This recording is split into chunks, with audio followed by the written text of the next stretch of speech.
Pilipino, taas noo kahit kanino. The whole world is looking at Filipinos right now as they're about to elect a late dictator's son to be the president of the Philippines. In other countries, this is what you'll see. And from outsiders watching it unfold, this is what you'll hear. The son of a guy who terrorized the Philippines for years is now the front runner to take over. Bongbong Marcos has shown virtually no remorse for what his father put the country through. So, why is it that this man is leading a presidential race by a landslide? Yes, over 30 million Filipinos voted for him, at least according to the partial unofficial tally. Is it because Filipinos see something in him that a big part of the world doesn't?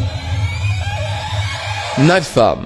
This is a special video that will spotlight, not my opinion, but the voice of Filipinos for the Filipinos. And if you're watching this election unfold from a different part of the world, stick around because you might get your answer. Ladies and gentlemen, this is what they said when we asked, what are your hopes and fears for the next president of the Philippines?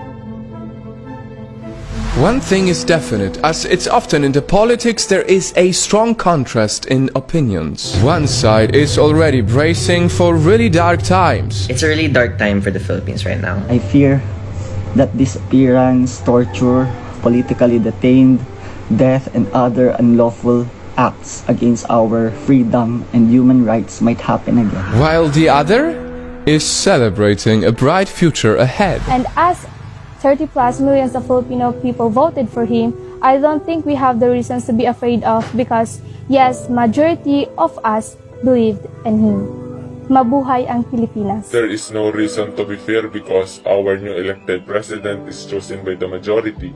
And I hope that new administration will help all of Filipinos in call of needs and put some good plans in health, education, economy and infrastructure. It's almost like they're living in different realities, holding different sets of facts. How could I trust a leader who uses disinformation networks to promote himself, fake news, and trolls?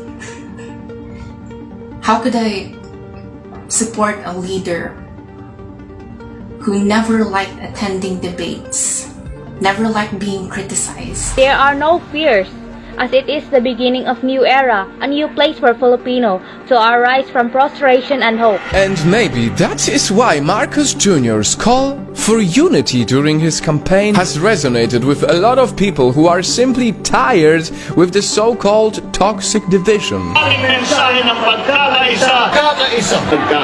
I fear that the relationships, friendships that's been broken by the elections, we all have our differences, we all have our own principles and beliefs. But then the critics also ask, what is the point of unity under a family name that has stolen so much from the country? My biggest fear for this election is to have a president that is stained with corruption and built by disinformation. I am genuinely scared to put back into position what the people back then ousted. To which Marcos supporters usually counter with two things. It is time to forgive what his family did and that he cannot be judged through his father's sins. Nightfall. I realize that it doesn't look good when me, a foreigner, comments on other countries' affairs. We all know, because it's politics, there are many more complicated issues that this video has not even touched yet. Rampant fake news, disinformation, some reports of election irregularities, to name a few. But if you ask me, how I feel for the country that has become such a big part of my mission, here is what I know to be true. I know that Filipinos deserve so much from their government. I know that the poor and the underrepresented demand a public servant who truly cares about their needs in jobs, health, and education. And I know that every voter only wants best for their nation.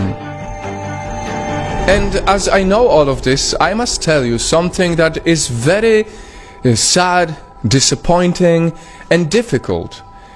I have been contacted by many people from the Philippines, and I can see how many are so afraid to even voice their opinions. That is why we have blurred the faces of the people who speak in this video, because the hate is so strong, because the division is so strong, because the trolls are so strong. Some people are even worried for their lives, simply for expressing their opinions. I have said it before and I'll say it again. The Philippines is a beautiful nation that deserves all the blessings of this world. That is why only recently our Project Nightfall organization helped raise funds after the typhoon that hit the Filipinos. Over 20,000 affected people received help from it.